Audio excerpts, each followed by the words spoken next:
Halo semuanya, perkenalkan nama saya Tiara Yunisa Lestari dari kelompok 5B, kelas Teknologi Pangan B angkatan 2019. Pada video kali ini saya akan membahas mengenai uji ranking.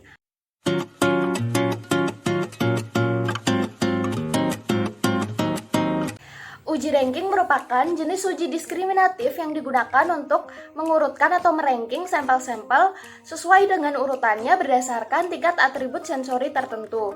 Uji ranking dapat digunakan untuk mengurutkan dua sampel atau lebih sesuai dengan intensitas mutu atau kesukaan konsumen. Pada uji ranking, panelis diminta untuk mengurutkan sampel-sampel yang telah diberi kode 3 digit angka acak berdasarkan beberapa atribut sensori seperti rasa, aroma, warna, dan tekstur.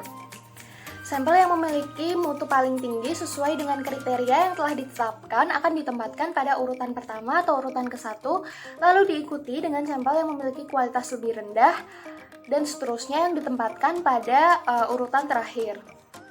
Hasil pengujian ranking dapat dianalisis dengan beberapa metode, yaitu metode rata-rata, metode tabel Kramer, metode tabel Fisher-Yates, metode analisis perbandingan frekuensi, metode analisis perbandingan ganda, dan metode analisis komposit. Uji lain yang dapat digunakan pada analisis data hasil uji ranking yaitu uji Kruskal-Wallis dan uji Friedman atau dikenal sebagai Analysis of Variance on Rank. Tujuan utama uji ranking yaitu untuk mengurutkan dua sampel atau lebih sesuai intensitas mutu atau kesukaan konsumen. Tujuan kedua yaitu untuk memilih produk-produk terbaik dan menghilangkan produk-produk yang terjelek. Tujuan ketiga yaitu untuk menentukan formula terbaik yang dapat menghasilkan suatu produk yang disukai konsumen. Tujuan keempat yaitu untuk mengetahui produk mana yang paling disukai konsumen sehingga dapat membantu perusahaan untuk menentukan target pemasaran dari produk tersebut. Beberapa keuntungan uji ranking diantaranya yaitu yang pertama, prosesnya cepat karena prosedurnya lebih sederhana. Yang kedua, petunjuk pada uji ranking itu lebih sederhana sehingga mudah dimengerti oleh panelis. Yang ketiga, pengolahan data pada uji ranking itu lebih simpel atau sederhana.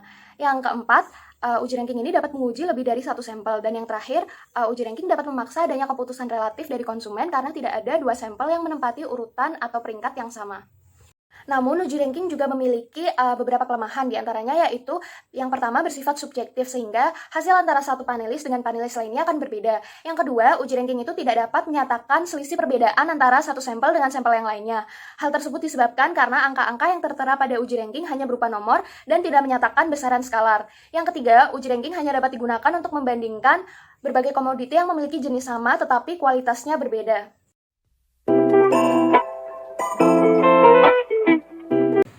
Nah, sekarang saya akan melakukan uji ranking pada sampel-sampel produk susu coklat dari berbagai merek yang banyak beredar di pasaran. Saat ini di depan saya telah tersedia 5 produk susu coklat. Yang pertama ada merek susu Frisian Flag, Ultramilk, Indomilk, Denkow, dan susu Real Good.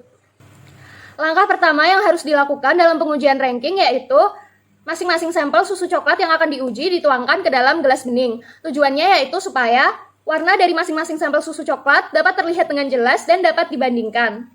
Langkah selanjutnya yaitu setiap gelas yang telah berisi sampel-sampel susu coklat diberi label yang bertuliskan kode berupa 3 digit angka acak. Tujuan pemberian label yang bertuliskan 3 digit angka acak pada setiap gelas yaitu untuk meminimalisir penilaian subjektif dari panelis terhadap produk. Penamaan sampel harus dilakukan sedemikian rupa sehingga panelis tidak dapat menebak merek sampel tersebut berdasarkan penamaannya. Seperti telah kita ketahui bahwa merek dagang dapat mempengaruhi persepsi panelis terhadap suatu produk, sehingga hal tersebut dapat memicu timbulnya subjektivitas panelis dalam melakukan penilaian. Langkah selanjutnya yang dilakukan yaitu panelis mencicipi setiap sampel dan melakukan pengujian ranking dengan cara menyusun ranking atau peringkat berdasarkan tingkat kesukaan terhadap atribut sensoris tertentu yang dimiliki oleh setiap sampel. Pada praktikum ini, atribut sensori yang dibandingkan terdiri dari warna, rasa, aroma, dan tekstur. Pada pengujian tingkat kemanisan, maka produk susu yang menempati urutan ke-1 atau urutan pertama memiliki rasa yang paling manis dibandingkan dengan sampel susu lainnya, dan begitu pula sebaliknya.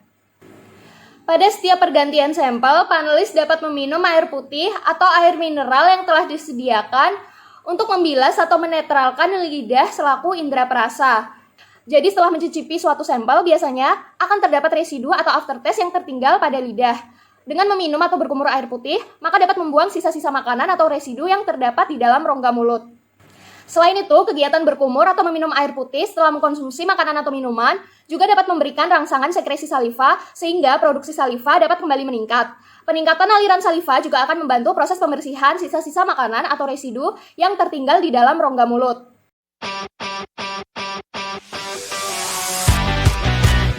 I'm coming straight out of Tokyo, on my way to the coast, to the heart of the culture club.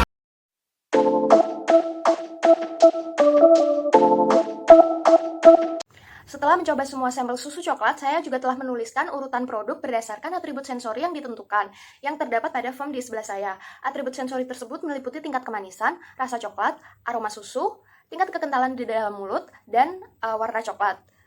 Kode 367 merujuk pada susu Real Good, kode 275 merujuk pada susu Denkau, kode 905 merujuk pada susu Indomilk, kode 571 merujuk pada sampel susu Ultramilk, dan kode 798 mengacu pada sampel susu coklat Frisian Flag. Atribut sensori pertama yang akan dibahas yaitu adalah tingkat kemanisan. Urutan tingkat kemanisan pada sampel susu coklat yaitu Indomilk menempati urutan pertama atau ke-1, kemudian diikuti dengan susu coklat Frisian Flag, Ultramilk, Denkau, dan yang terakhir adalah Real Good. Rasa manis susu coklat dipengaruhi oleh adanya kandungan gula berupa sukrosa. Penambahan sukrosa pada produk susu akan memberikan rasa manis. Sukrosa sering dijadikan sebagai tolak ukur atau patokan untuk pengukuran tingkat kemanisan suatu produk. Sukrosa memiliki tingkat kemanisan rasa manis sebesar 100%. Oleh karena itu, semakin tinggi kandungan sukrosa pada susu, maka rasa manis yang dihasilkan juga akan semakin kuat. Rasa manis susu coklat juga dipengaruhi oleh adanya kandungan laktosa, garam-garam mineral, lemak, dan protein. Rasa manis laktosa susu tidak semanis dengan disakarida lainnya seperti sukrosa, yaitu hanya 1/6 kali dari rasa manis sukrosa. Kandungan klorida, sitrat, dan garam-garam mineral lainnya akan memberikan rasa asin pada susu. Sedangkan kandungan lemak dan protein yang terkandung di dalam susu akan memberikan rasa yang gurih. Kombinasi antara rasa manis, gurih, dan asin pada susu sangat mempengaruhi tingkat kemanisan produk susu. Atribut sensori kedua yang akan dibahas adalah rasa coklat. Urutan intensitas rasa coklat pada sampel susu coklat yaitu Indomilk lagi-lagi menempati urutan ke-1 atau pertama, yaitu dengan intensitas rasa coklat tertinggi, lalu diikuti dengan susu Frisian Flag, Ultramilk, Denkau, dan Real Good. Rasa coklat pada sampel susu coklat dipengaruhi oleh adanya kandungan bubuk kakao yang ditambahkan ke produk susu coklat. Sampel susu coklat Indomilk memiliki intensitas rasa coklat yang paling kuat, yaitu dengan sensasi rasa manis akibat adanya penambahan sukrosa, tetapi memiliki aftertaste yang sedikit pahit.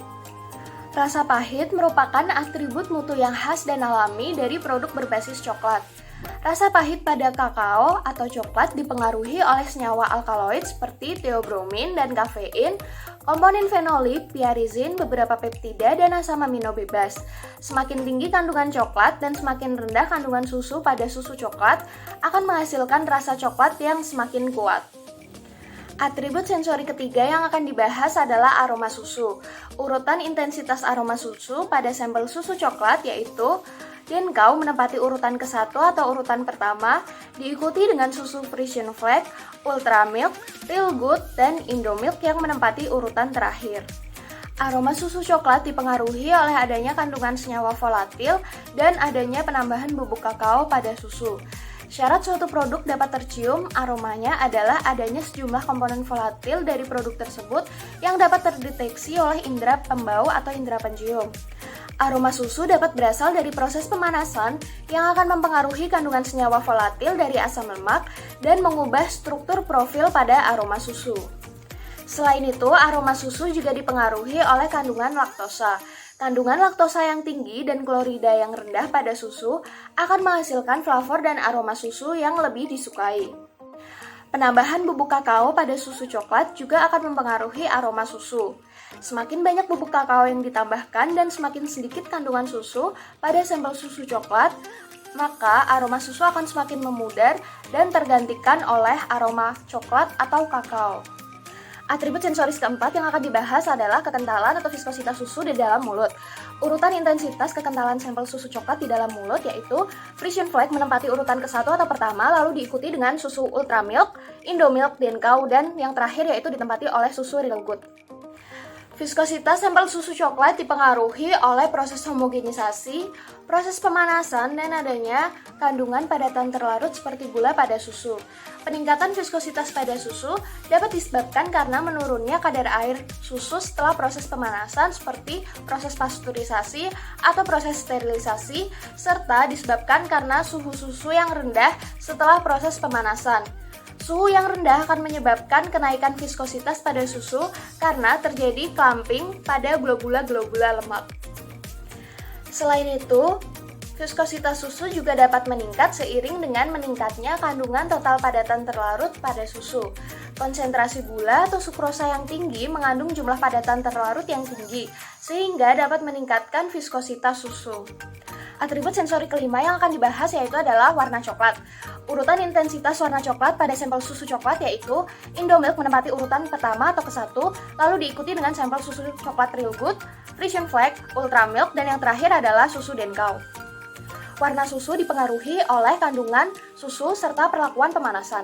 Semakin tinggi konsentrasi susu yang ditambahkan, maka kepekatan warna coklat pada sampel susu coklat akan semakin menurun.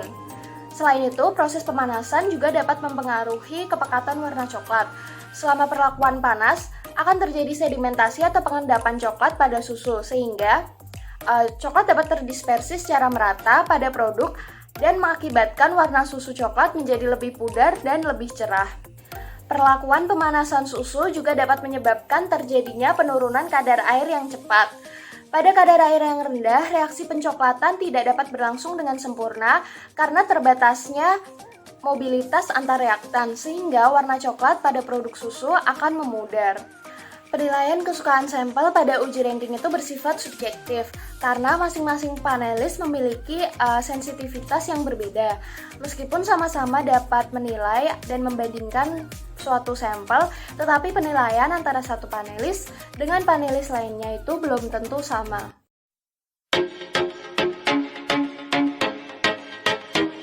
Penilaian atribut sensori pada uji ranking itu mengandalkan kemampuan indera manusia yang sangat bergantung pada kepekaan, pengalaman, dan psikologis panelis. Penilaian yang diberikan oleh panelis dipengaruhi oleh kondisi psikologis, suasana ketika berlangsungnya pengujian, serta latar belakang budaya dari panelis. Faktor psikologis merupakan salah satu penyebab timbulnya respon yang bervariasi sehingga menimbulkan penilaian yang bias pada uji ranking.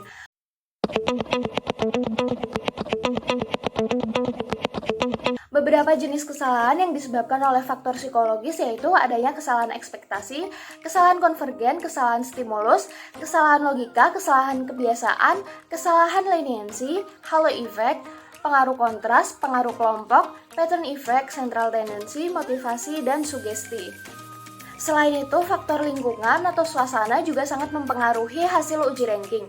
Kesalahan-kesalahan yang mungkin terjadi pada pengujian ranking yaitu yang pertama, kesalahan ekspektasi yang disebabkan karena adanya pengetahuan atau informasi yang telah diperoleh panelis tentang produk yang akan diujikan.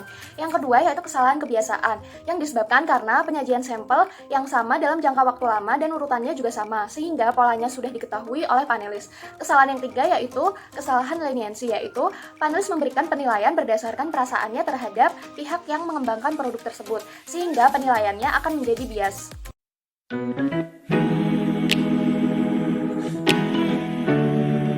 Kesimpulan yang dapat diperoleh dari percobaan ini yaitu peringkat ke-1 untuk kategori tingkat kemanisan dan rasa coklat ditempati oleh susu Indomilk.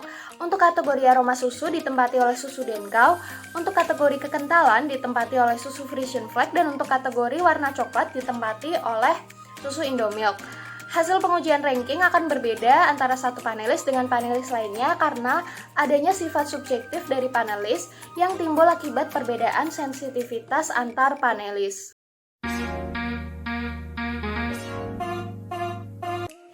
Saran yang dapat diberikan yaitu pengujian ranking sebaiknya dilakukan di dalam ruangan pencicip yang terisolasi dan kedap suara.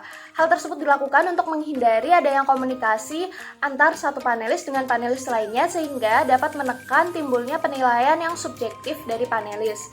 Selain itu, suhu ruangan pengujian juga harus sejuk dan ruangan harus mendapatkan pencahayaan yang cukup agar hasil pengujian ranking tidak terlalu terpengaruh akibat kurangnya cahaya. Sekian video dari saya, terima kasih telah menonton dan sampai jumpa di video-video selanjutnya.